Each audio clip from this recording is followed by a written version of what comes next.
네, 안녕하세요. 오늘은 총 3가지에 대해서 제가 설명을 드릴 거예요. 제가 그동안 영상 업로드를 못하면서 유튜브 댓글이나 전화 문의로 많이들 물어보신 것들에 대해서 답변을 드리려고 합니다. 첫 번째는 뭐냐면은 M11과 M11 울트라의 차이점, 두 번째는 M11 울트라의 튜닝은 또 어떻게 했는지 그런 것도 한번 보여드리고, 그리고 마지막으로 사용법이에요. 위패드 사용법, 그런 것들을 한 번에 알려드리려고 이렇게 영상을 켰고요. 자, 바로 설명을 드릴게요. 우선은 M11하고 울트라의 차이점에 대해서 설명을 드릴게요. M11하고 울트라의 차이점은 뭐냐면은, 일단은 외관적으로, 디자인적으로는 바뀐 게 없습니다. 그냥 눈으로 봤을 때는 어떤 게 울트라지? 할 정도로 알 수가 없습니다. 하지만 계기판만 살짝 바뀌었는데, 어떻게 바뀌었냐? 울트라 계기판은 이런 계기판으로 변경이 되었어요. 좀 더 많이 커졌죠, 기존 계기판보다. 그래서 여기에 다양한 정보가 보입니다. 방향지시등을 내가 어디 켰는지까지 다 보여요. 지금 비상등인데 우측 깜빡이를 넣으면은 우측이 활성화가 되고 이렇게 보입니다. 무엇보다 이 속도가 GPS랑 거의 99%가 일치하다고 합니다. 그리고 두 번째, 컨트롤러의 차이가 있습니다. 이게 가장 중요한 거죠, 사실. 이 부분에 대해서 모르시는 분들을 위해서 제가 좀 잠깐 짚고 넘어가자면은, 컨트롤러가 도대체 뭐야? 라고 할 거예요. 근데 전동 제품에서 중요한 부품 중에 하나가 컨트롤러인데, 내연기관 자동차로 따지면은 엔진과 같다고 보시면 돼요. 이게 바뀌면은 주행 퍼포먼스랑 주행 질감, 그런 게 모든 게 바뀌거든요. 차도 보시면은 경차의 작은 엔진으로 운전을 하시다가 터보 엔진이 들어갔거나 6기통, 뭐 8기통 이런 거를 운전하면은 확 달라지듯이 컨트롤러가 바뀌면 주행 퍼포먼스가 완전히 달라집니다. 현재 그냥 11과 울트라는 어떤 차이가 있냐면은 토크감이 달라요. 처음 타시는 분들은 이런 게 막 무서울 수 있잖아요. 에코 모드, 노멀 모드, 스포츠 모드, 이렇게 3가지 모드로 조절을 하면서 탈 수가 있는 거예요. 그때 조절을 하면서 운행을 하시면 돼요. 어쨌든 결론은 컨트롤러가 많이 좋아져서 최고 속도로 치면은 20km가 더 빠릅니다. 그래서 그런 차이가 있습니다. 그리고 마지막으로 가격의 차이가 있습니다. 19만 8천 원이 인상된 가격 478만 8천 원입니다. 어쨌든 이렇게 지금 첫 번째 궁금하신 거에 대해서 설명을 드렸고, 그 다음 튜닝을 어떻게 하는지 그거에 대해서 설명을 한번 해볼게요. 이거는 이제 저한테 정말 많이 물어보시는 것 중에 하나였거든요. 뭐 대전점은 이번에 계기판이 커졌는데 블랙박스 어떻게 설치하시냐고. 그럴 수밖에 없는 게, 제 영상을 많이 보신 분들은 아시겠지만 제 블랙박스 설치하는 위치가 계기판 바로 옆에 이렇게 항상 설치를 했었는데, 원형 계기판일 때는 계기판이 작다 보니까 이제 그 자리에 충분히 할 수가 있었거든요. 이번에 계기판이 많이 커지면서 어떻게 설치를 하세요? 라는 그런 질문들도 많이 하셨고, 저 역시 그 부분에 대해서 되게 고민이 많았는데 별거 없더라고요. 그냥 기존에 하던 방법에서 브라켓만 살짝 바꾸니까 잘 되더라고요. 그래서 그렇게 제가 늘 고집하던 그 자리에다가 블랙박스를 설치를 잘 해놨고요. 지금 바로 보여드리자면은 이런 모습이에요. LCD를 각도 조절이 가능해요. 이런 식으로 눕힐 수도 있고 이렇게 세울 수도 있습니다. 누워져 있으면은 덜 보이겠죠? 근데 이렇게 서 있으면은 완전히 여기 운전석에서 잘 보입니다. 근데 이렇게 세워져 있으면은 폴딩을 하면은 좀 불편할 수가 있습니다. 그때는 얘를 눕히거나 아니면은 얘를 빼주시면 돼요. 그러면은 적재할 때 간섭이 안 생기겠죠. 저희 블랙박스는 이런 각도 조절도 되고 탈부착이 가능한 블랙박스를 사용하고 있습니다.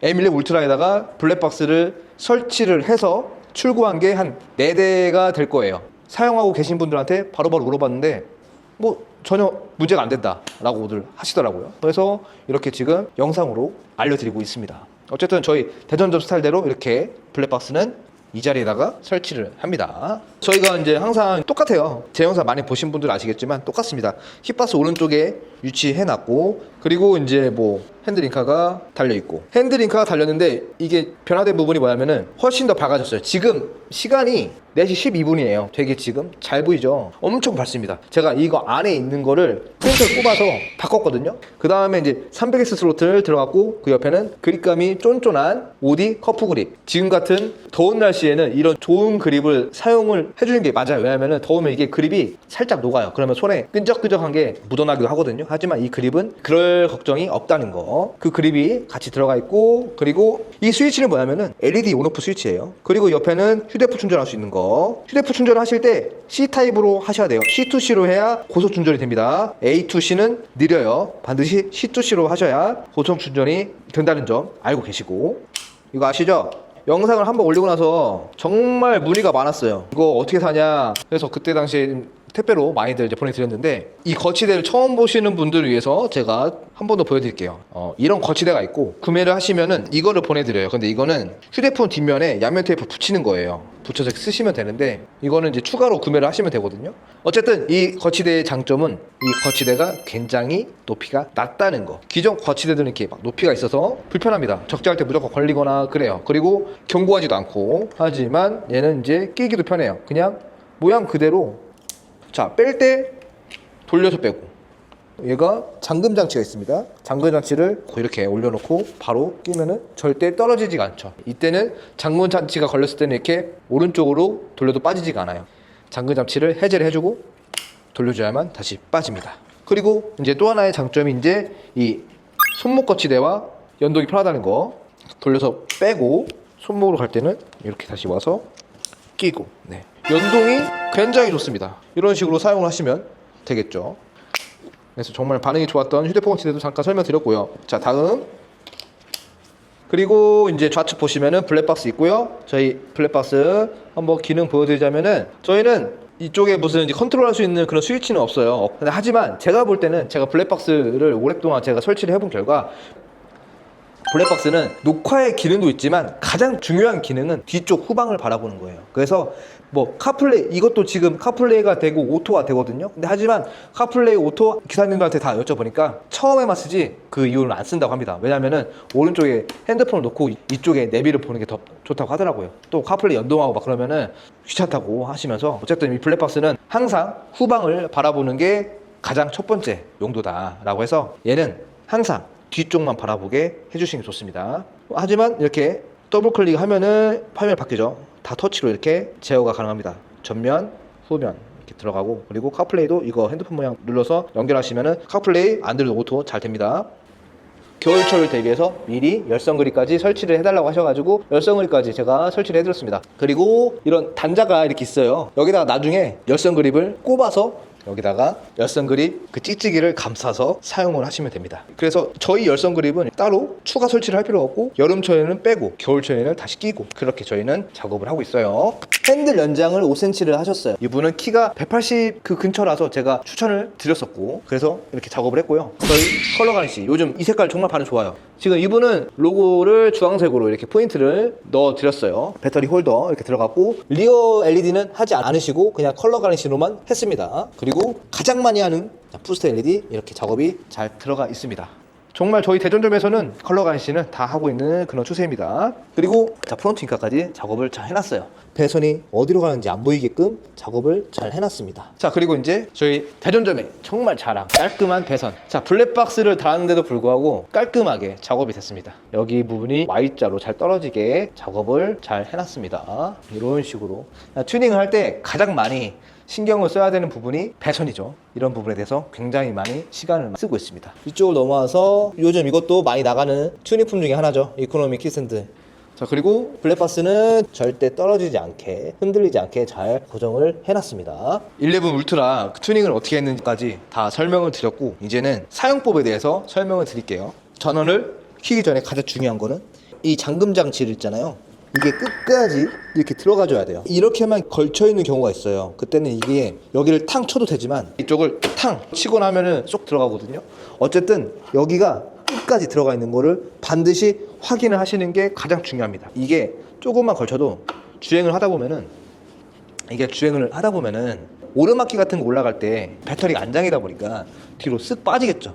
그러다가 다시 출발하면은 무게와 함께 실리면서 들어가겠죠. 그러면 이 안에 이 단자가, 이 AS150 이 단자가 순간 고압의 전류가 왔다 갔다 하면서 쇼트가, 그러면은 이 단자가 다 탑니다.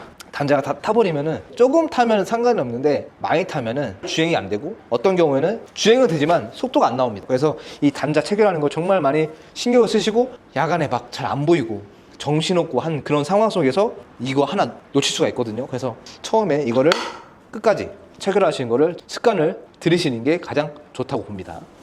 자, 여기 보이시는 전압이 있죠. 여기 전압과 여기 전압이 조금 달라요. 여기는 60.2, 여기는 59.7이 보이죠? 이 정도는 허용오차로 보기 때문에 문제가 안 돼요. 1.5 이상이 틀어지면 안 되긴 하지만 여기와 여기 전압이 다른 이유는 여기로 오는 그 전류랑 여기로 오는 전류가 다르기 때문에 그렇고요. 자, 그래서 어디가 정확하냐 라고 했을 때 어디가 정확한 건 없어요. 둘 다 같다라고 보시면 돼요. 1.5까지는 허용오차로 보거든요. 그래서 문제가 되지 않습니다. 현재 60V인데 67V가 100% 완충이고 45가 꺼지는 전압입니다. 계산을 하셔서 보시면 되지만 근데 중요한 거는 그런 전화들이 많이 와요.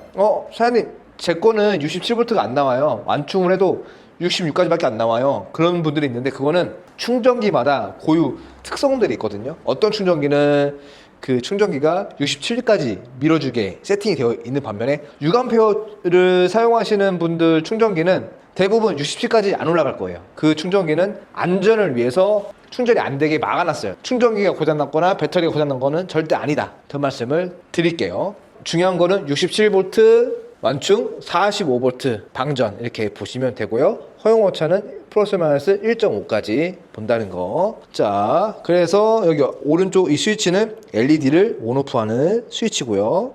울트라는 전원을 켜신 다음에 이 상태에서는 악셀을 내려도 출발을 안 합니다.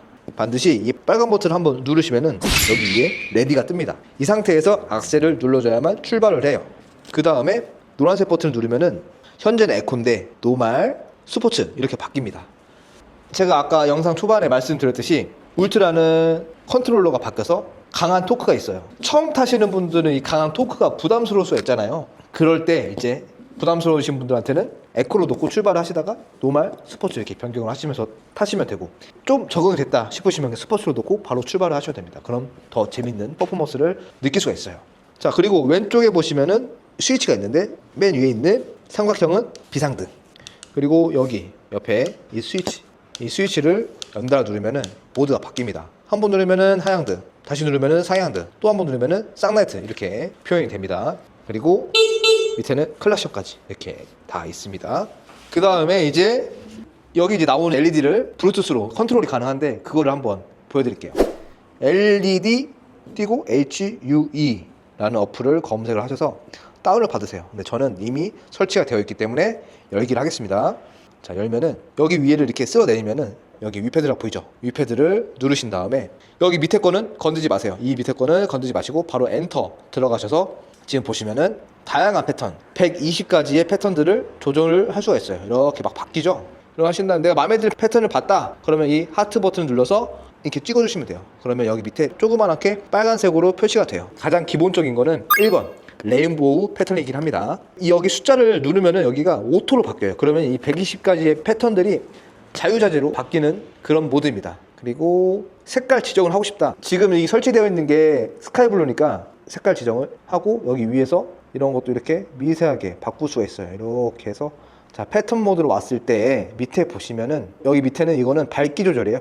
밝기를 가면 이렇게 더 어두워지죠. 더 많이 가면 밝아지고, 그리고 이 밑에 이거는 패턴의 속도를 조절하는 거예요. 느리게 가면은 왼쪽으로 가면은 많이 느려지죠. 오른쪽으로 가면은 빨라지고, 이렇게 사용을 하시면 됩니다. 자, 이제는 폴딩하는 법. 전원을 꺼주시고 배터리를 먼저 뺍니다. 배터리를 뺄 때는 플런저 잡아서 당겨서 돌려서 고정하시면 돼요. 그 다음에 배터리를 뺄 때는요, 뭐 여러 가지 요령이 있지만 저는 여기를 잡고요, 의자를 잡아도 되고 손잡이가 하나 있습니다. 손잡이를 잡고 수직으로 완전 바닥으로 잡아 당겨주시면은 쓱 빠집니다. 이 상태에서 배터리를 들어 올리면 빠지지 않아요. 비틀면서 이렇게 뽑아줘야 빠집니다. 그 다음에 키 스탠드를 발로 제거를 해주신 다음에 저는 핸들바부터 접어요. 핸들바를 접을 때에는 왼쪽 핸들이 보시면은 자, 여기가 올라와 있죠. 올라와 있는 부분을 위로 올려놓은 상태에서 골드핀을 뽑아야 쉽게 빠져요. 자, 얘를 올려놓지 않고 오히려 누르는 상태에서 골드핀을 뽑잖아요. 절대 안 빠져요.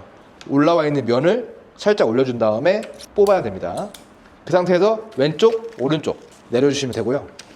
푸스텝을 하나 이렇게 제껴주시고, 그리고 뒷바퀴 폴딩을 할 때는 왼발이 보조바퀴 쪽으로 들어가서 발가락으로 유격을 만들어주는 거예요. 살짝 얘가 흔들리거든요. 이 상태에서 골드핀을 뽑아주면 쉽게 빠져요. 줬다 풀었다 하면서 뽑혔죠. 그럼 얘는 잡은 상태에서 이렇게 올려주시고, 여기서 나온 골드핀은 이 반대편 이쪽에다가 넣어주셔야지 빠지지 않습니다. 가장 많이 힘들어 하시는 부분이 여기거든요.